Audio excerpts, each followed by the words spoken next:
Sot kam një të ftuar shumë të veçantë. Nëpërmjet punës së tij, ai ju tregon turistëve bukuritë e rralla natyrore të Shqipërisë dhe jo vetëm. Ai është Lyto Alliu. Lyto, përshëndetje dhe mirë se erdha. Përshëndetje, kënaqësi. Faleminderit që e pranove ftesën. Tani, përpara se të futemi në profesionin tënd, të flasim rreth guidave, rreth turistëve, ç'a duan shqiptarët, çfarë duan të huajt, unë do të di pak më shumë rreth teje. Kush është Lyto jashtë punës së tij? Shiko, unë kam 8 vite që punoj si mësues i gjuhës angleze, edhe i kam inkorporuar të dyja, si turizmin dhe arsimin. Kanë qenë pasioni im sidomos turizmi, dhe vitet e fundit puna në turizëm ka qenë akoma me shtuar le të themi dhe jam fokusuar më së shumti në turizëm.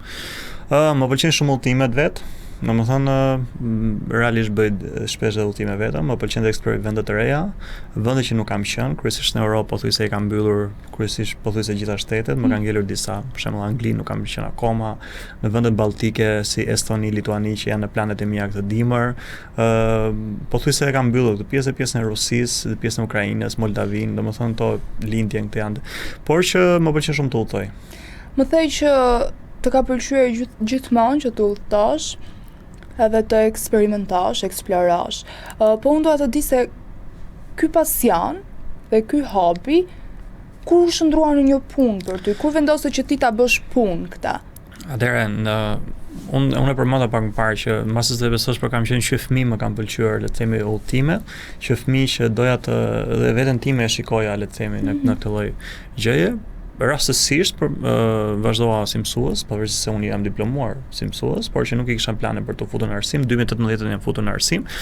Dhe paralelisht fillova direkt me udhëtimet dhe në 2020 fillova të eksperimentoja pak edhe me udhëtimet më shumë, të organizoja vetë, të organizoja hiking, camping, të organizoja tura të ndryshme dhe pastaj ishte pasion le të themi, ishte nga nisë çdo gjë nga pasioni. Pastaj nga pasioni derisa kaluan vite dhe po shikohesha më shumë si punë, sepse puna nëse pasioni nëse nuk ushqen me financa do të zhduket.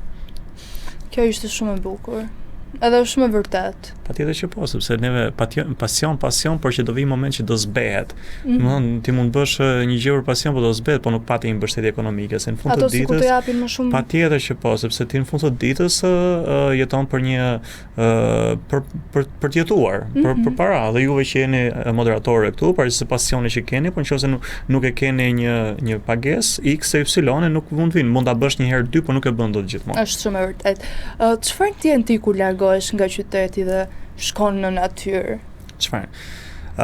Shiko, unë jam rritur në fshat vetë, edhe e di shumë mirë dhe pjesën e fshatit, e di shumë mirë çfarë kërkojnë kryesisht njerëzit, dhe ajo gjë më shumë kohët e fundit njerëzit janë mërzitur nga përditshmëria e tyre, nga rutina e tyre dhe monotonia dhe duan diçka sa më autentike. Dhe Shqipëria ta ofron këtë lloj mundësie dhe fatmirësisht kemi akoma mosha prindërve tanë që jetojnë nëpër zona rurale apo nëse qytete të ndryshme, ato janë akoma ata Shqipëria e vërtet, të cilët mund të ofrojnë atij turisti një eksperiencë të paharrueshme. Pra një nga parimet e mia kryesore është që nuk dua të shes vetëm një udhtim, nuk dua një turist i cili vetëm fotografon, por dua të shes emocionet që ai person merr dhe ikën nga ai vend në mënyrë që do rikthehet me kujtime të bukura. Nuk do mbaj mend, më beso mua që një turist nuk do mbaj mend as ku di unë sa metër ishte një kalaç, çfarë viti datoi, historinë, gjëra patjetër që janë të informacione përgjithshme, po në fund të ditës ai jeton për pjesën e eksperiencës. Me që jemi këtu tek puna jote, se çfarë do që të jap, çfarë përshtypje do që të ketë turisti në momentin që viziton X vend, çfarë përfshin? Si është roli juaj si guid? Çfarë përfshin? Shiko, kjo varet tashmë sepse unë kryesisht bashkëpunoj ose me agjenci të ndryshme ose edhe vetë organizoj turet vetë. Nëse flas për organizimin e kampeve, patjetër që unë ofroj pjesën akomodimit dhe çadra, i kam të gjitha pajisjet, meqense po flasim për një, do të thënë kryesisht mos ngatroj që unë nuk bëj camping, le të themi që thjesht marr njerëz dhe shkojnë në mal, por që ne provojmë një eksperiencë të veçantë si për të parë dhe për shikimin e hapësirës. Disponoj 4 teleskop profesional, të cilët ju mund të shikoni planetet edhe objekte të tjera të qiellore, por normalisht që neve vendosim në zona remote ku ju mund të shikoni me sy të pastër rrugën e Qumshtit. shiun e meteorëve, ku piku do të jetë tani në datat 11 dhe 12-13 gusht, dhe 12 është piku më i madh ku brenda një ore bien mbi 100 meteor. Kështu që është diçka e veçantë që është e re dhe jemi krenar për këtë gjë, që si Star Campers Albania jemi të parë në Shqipëri që kemi filluar dhe vazhdojmë që zhvillojmë pjesën e astroturizmit. Kam parë dhe disa video tuajat në një mal ku bien yjet. Shpesh në njerëzit na pyesin fakt janë të vërteta, po më besoj që janë shumë të vërteta dhe nuk kanë as teknologjinë AI, as Photoshop, as gjë fare. Të duhet vetëm energji pozitive, edhe të vishesh ngrohtë, sepse do rrim jashtë natën dhe të shikosh yjet.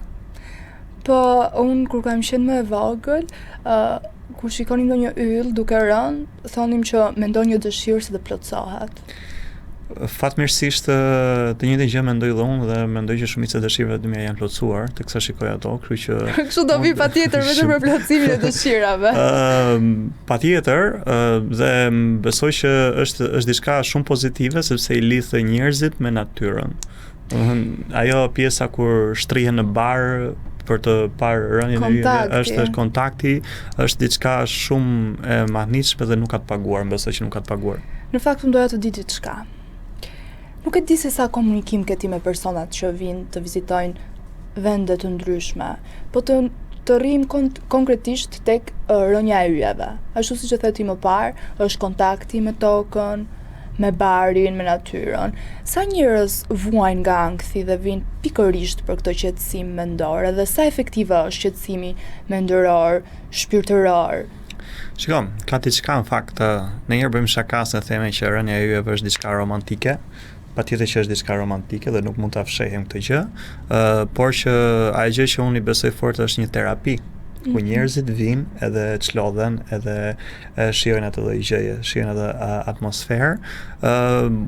Fatmirësisht unë akoma për momentin jam duke marrë vetë me të gjithë njerëzit, me gjitha rezervimet, pra i sqaroj vetë, i pres vetë dhe i bëj të gjithë shumica e proceseve të punës i bëj vetë, sepse dua që njerëzit kur vinë ta kuptojnë dhe ta shijojnë të gjithë atë gjën. Momentin e parë patjetër që njerëzit nuk hapen, por atje kur jemi në natyrë, mbas disa kohësh, mbas disa momentesh, ka njerëz të cilët shprehin opinione të ndryshme, mendime të ndryshme. Ka njerëz që mund të kenë fobi, kanë fjetur kurrë në çadra, si puna juaj për shembull, por që besoj që kur e kanë provuar herën e parë dhe nuk janë ndarë asnjëherë në kampingjet tona dhe vinë gjithmonë, kështu që unë do ta sugjeroja që ta provojë një natë në kamping dhe besoj që do ngelçë shumë e madhnitur dhe patjetër që është një eksperiencë që njerëzit janë duke e provuar më shumë. Gjithashtu neve kemi krijuar edhe diçka tjetër, kemi krijuar një Star Campers Albania. Kitsader janë dy pjesë. Star Campers Albania është kryesorja që neve merremi vetëm me pjesën e paketave turistike që funksionojnë për stargazing, por nuk jemi duke bërë vetëm evente në për Shqipëri vetëm kur janë të shihe meteorë, por jemi duke bashkëpunuar edhe me agjenci të ndryshme kur kemi edhe turistë huaj ku ne vetëm mund t'i bëjmë një shërbim të caktuar për 2 apo 3 orë në jashtë Tiranës apo diku tjetër. Gjithashtu kemi krijuar The Star Campers Albania Kids, ku është vetëm për fëmijët, ku fëmijët vinë dhe shijojnë pjesën e kampingut, ku ata është diçka scout, ku vinë mësojnë se si hapen çadrat, mbyllen çadrat, gatojmë së bashku, bëjmë hiking, bëjmë punët së bashku aty pjesën e kampingut dhe më besoj që është nga gjërat më të bukura. Kështu që të dyja gjërat janë fantastike që duhen provuar. Por ajo Star Campers Albania Kids është pa prindër. Kjo është një risi shumë e madhe. Neve sapo kemi mbyllur një kamp tjetër në Voskopoj, kështu që ka qenë fantastike, kemi patur gati mbi 25 kalamaj dhe e kemi shijuar pafund. Dhe një nga kushtet kryesorë tona është që pa telefona. Kështu që ajo shijojnë vetëm natyrën dhe patjetër që telefonat do ta përdorin 1 orë në mbrëmje për të komunikuar me prindërit e tyre, por që jo të rrinë me telefone. Sa është siguria e këtyre fëmijëve që të vinë, që ta lejmë prindrit pa merak? Shiko, kryesisht neve momentalisht në grupet kemi ato njerëz që neve na kanë besuar, na kanë njohur, por patjetër pjesë e stafit tonë neve kemi shumë njerëz të cilët bashkohen edhe na ndihmojnë, por edhe në mënyrë vullnetare, por paralelisht neve përpiqemi që t'i shpjegojmë prindërve të gjitha me detaje si funksionon, ku funksionon dhe patjetër që japim atë sigurinë dhe patjetër që çdo gjë jona është transparente me veten tonë së pari, patjetër edhe me prindërit. Çfarë duhet të ketë parasysh një person që vjen për herë të parë në Shiko, një nga gjërat është që mendimi im është që një person kur vjen në kamping së pari mos ketë komplekse. Domethënë që do thotë që po shkojmë në një kamping, mase ju jeni mësuar me një hotel me 5 yje, por unë do të ofroja një hotel me një çadër me një galaksi yjesh, le të themi, kështu që edhe pra nuk ke nevojë për ato gjëra, le të themi, luksoze. Patjetër ne te kampingu kemi ato kushtet bazike, tualetet, domethënë ujë të rrjedhshëm patjetër, sepse ne gjithmonë bashkëpunojmë me bujtina restorante të ndryshme dhe vendosim në pranë tyre. Nëse doni një barbecue, patjetër që ka pjesën e barbecues, ose mund porosisni në restoran, sepse gjitha kushtet janë për konsumuar një darkë në restorant aty. Dhe muzika me kitare, nuk du bëjmë zhurmë, me zjarrit, sepse ajo bën më atmosferë më të bukur. Dhe normalisht që unë pranoj përmenda, pra nuk duhet të kesh komplekse, sepse kjo është e para ndonjëherë vinë njerëzit që ndonjëherë ka njerëz që vinë me shumë pritshmëri të larta, domethënë në këtë lloj gjëje. Por kur ti je, po më besoj që shumica nuk para vin kështu. Shumica janë njerëz të cilët e duan kampingun, e duan jetën normale dhe duan të provojnë një diçka autentike. Dhe mendoj që shumica edhe kur i propozon hotelin thotë jo, jam më mirë në kamping. Cilat janë gabimet më të zakonshme që bëjnë fillestarët? Ky pra që sa përmenda, domethënë që shpesh i rritin shumë pritshmëritë dhe tyre dhe mendojnë se ku diun, domethënë kampingu, domethënë ose kanë krijuar iluzione nga burra ose mendojnë që mund të vinë nga një eksperiencë tjetër jo e mirë kampingu nga diku tjetër dhe nuk janë shumë të informuar për këto lloj gjërash. Edhe kjo është ajo gjë që nuk informohen. Pra unë mendoj që një nga pikat kryesore që ne nga dobësitë tona që neve si shqiptarë kemi është që neve nuk lexojmë deri në fund fare. Kështu që gjithmonë njerëzve ju sugjeroj që lexoni programin deri në fund fare.